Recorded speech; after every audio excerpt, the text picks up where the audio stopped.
नमस्कार दोस्तों, हमारे चैनल पर आपका स्वागत है। दोस्तों, उत्तर प्रदेश पुलिस का री एग्जाम का डेट जो है बिल्कुल नज़दीक आ गया है। 23 अगस्त से एग्जाम प्रारंभ हो रहे हैं। इस वीडियो में मैं आपके लिए लाया हूं उत्तर प्रदेश पुलिस से संबंधित जो कई एग्जाम जो पीछे एग्जाम जो हुए हैं उनसे 30 ऐसे महत्वपूर्ण क्वेश्चन मैंने उनमें से लाया हूं जो कि एग्जाम में बार बार पूछे गए हैं।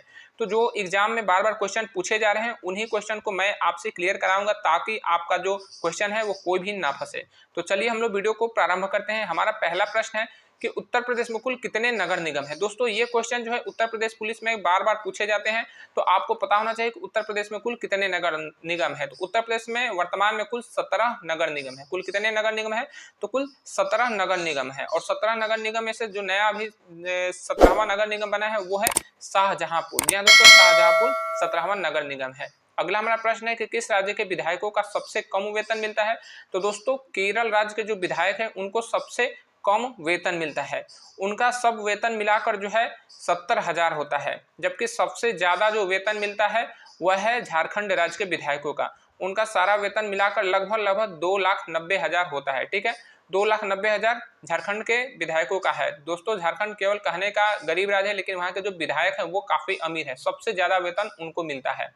अगला हमारा प्रश्न है कि आंध्र प्रदेश की राजधानी क्या है। तो आंध्र प्रदेश की राजधानी अमरावती है। दोस्तों, बहुत से लोगों को आंध्र प्रदेश की राजधानी हैदराबाद पता है, लेकिन दोस्तों हैदराबाद अब जो है तेलंगाना की राजधानी हो गया है। आंध्र प्रदेश की राजधानी अमरावती हो गई है। अगला हमारा प्रश्न है कि उत्तर प्रदेश में कुल कितने पुलिस रेंज है। तो दोस्तों, उत्तर प्रदेश पुलिस का ये एग्जाम है, तो आपको पुलिस का विभाग के बारे में बहुत ही अच्छी जानकारी होनी चाहिए ताकि आप ज्वाइनिंग के बाद ग्राउंड पे ठीक से काम कर सके। तो दोस्तों, ये भी क्वेश्चन वेरी इंपॉर्टेंट है क्योंकि ये जो क्वेश्चन है वो बार बार पूछा जाता है एग्जाम में उत्तर प्रदेश पुलिस के कि उत्तर प्रदेश पुलिस में कुल कितने पुलिस रेंज है। तो 18 पुलिस रेंज है। जी हाँ दोस्तों, 18 पुलिस रेंज है। उत्तर प्रदेश को 75 जिलों में बांटा गया है और 75 जिलों को हैंडल करना काफी मुश्किल कार्य होता है क्योंकि उत्तर प्रदेश को क्षेत्रफल और पॉपुलेशन काफी ज्यादा है।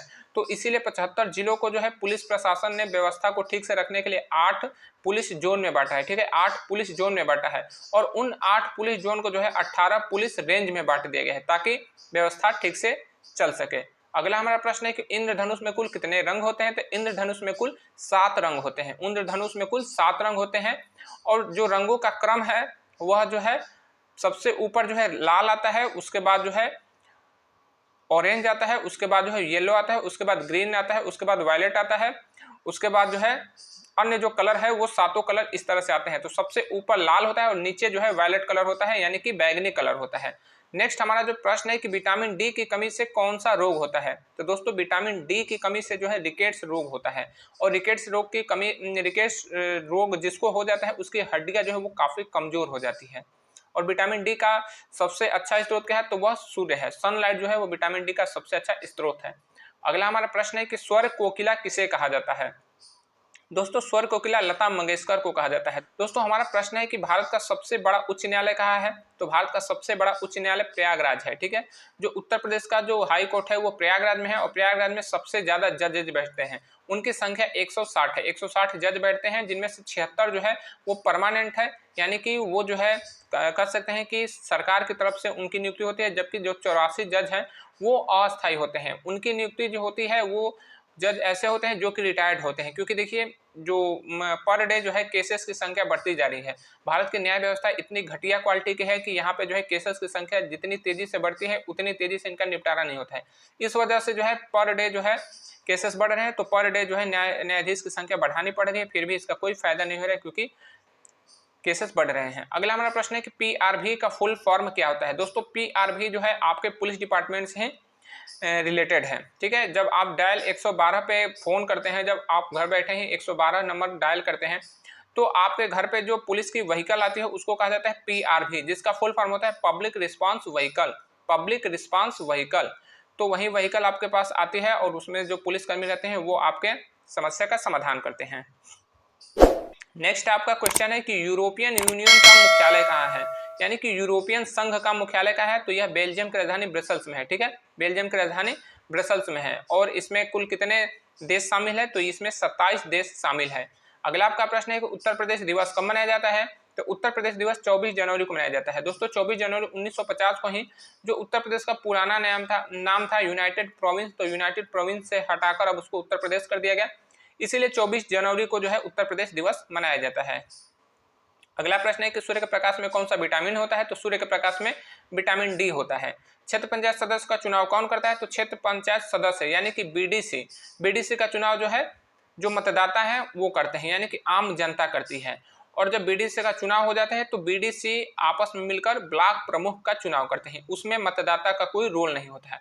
तो क्षेत्र पंचायत सदस्य का आम जनता चुनाव करती है, मतलब कि जो मतदाता होते हैं जिनकी उम्र जो है 18 साल से ज्यादा हो जाती है और जिनका नाम जो है मतदाता सूची में शामिल होता है, वही क्षेत्र पंचायत सदस्य यानी कि बीडीसी का चुनाव करते हैं। अगला हमारा प्रश्न है कि आर्मी का आदर्श वाक्य क्या है? तो आर्मी का आदर्श वाक्य है स्वयं से पहले सेवा। स्वयं से पहले सेवा। दोस्तों आप लोग को जो है आदर्श वाक्य ठीक से याद करने हैं, क्योंकि कई बार एग्जाम में जो है आर्मी का आदर्श वाक्य, तो एयरफोर्स का आदर्श वाक्य, बीएसएफ का आदर्श वाक्य, नेवी का आदर्श वाक्य, इस तरह से ये पूछता है। अगला हमारा प्रश्न है कि श्री राम के माता के क्या नाम था? तो दोस्तों श्री राम के माता जी का नाम था माता कौशल्या। श्री राम के माता जी का नाम था माता कौशल्या। इनके पिताजी का नाम था राजा दशरथ। राजा दशरथ की 3 रानियां थी, माता कौशल्या, माता सुमित्रा और माता कैकेयी। ये श्री राम की माता का नाम था माता कौशल्या। हमारा अगला प्रश्न है कि किस रसायन से नींबू से खून निकलने लगता है?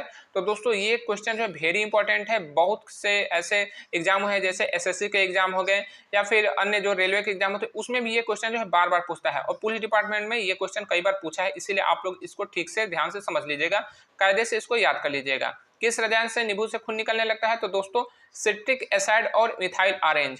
जैसे कि नींबू क्या होता है कि नींबू में सिट्रिक एसिड यानी कि साइट्रिक अम्ल होता है, ठीक है, साइट्रिक अम्ल होता है, और साइट्रिक अम्ल को अगर मिथाइल ऑरेंज से क्रिया कराया जाता है तो यह जो है खून की तरह इसमें से द्रव निकलने लगता है, खून की तरह द्रव निकलने लगता है। नॉर्मली अगर आप चाकू से नींबू काटते हैं तो उसमें से जो है उसका एक पारदर्शी जो है लिक्विड निकलता है, वो नींबू का रस कहलाता है। लेकिन अगर चाकू पर मिथाइल ऑरेंज लगा देंगे, जो कि बिल्कुल पारदर्शी एक केमिकल होता है मिथाइल ऑरेंज, अगर उसको आप लगा के और नींबू को काटेंगे तो नींबू का जो कलर है, जो नींबू का जो रस निकलता है उसका चेंज हो जाएगा और उसमें से लाल रंग का द्रव निकलने लग जाता है।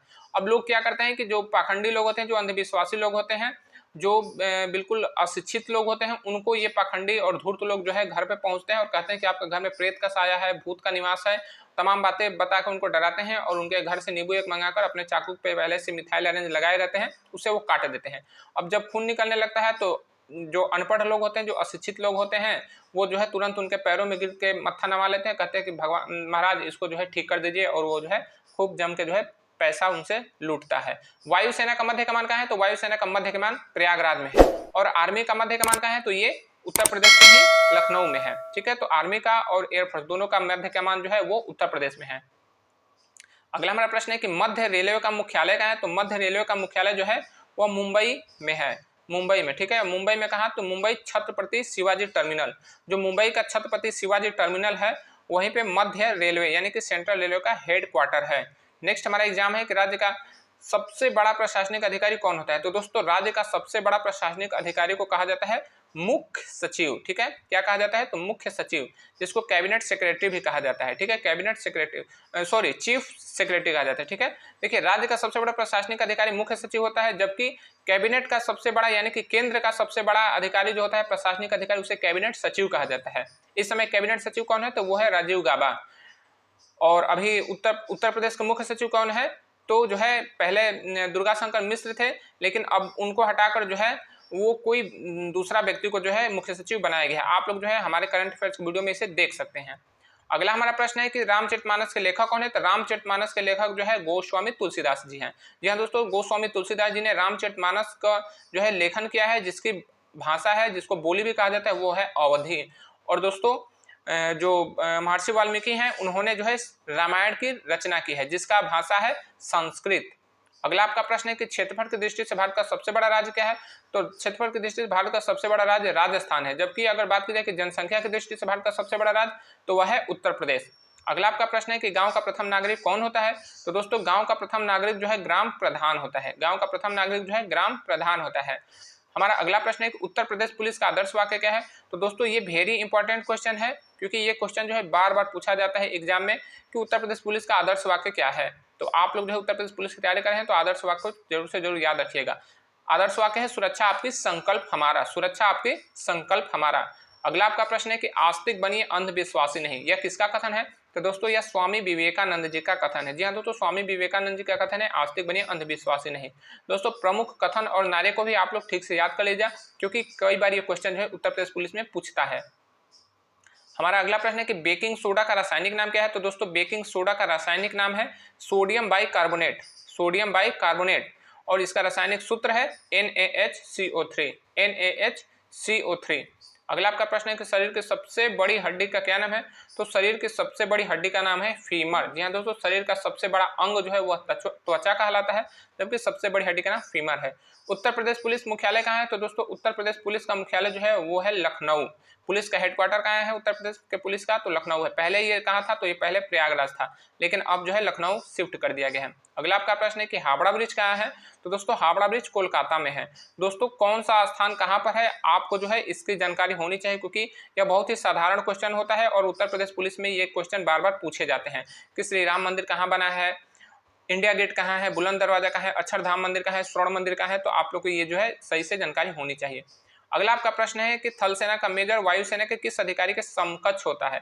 तो दोस्तों जो थल सेना का मेजर होता है वो वायुसेना के स्क्वाड्रन लीडर, ठीक है, स्क्वाड्रन लीडर का जो अधिकारी है उसी के समकक्ष होता है।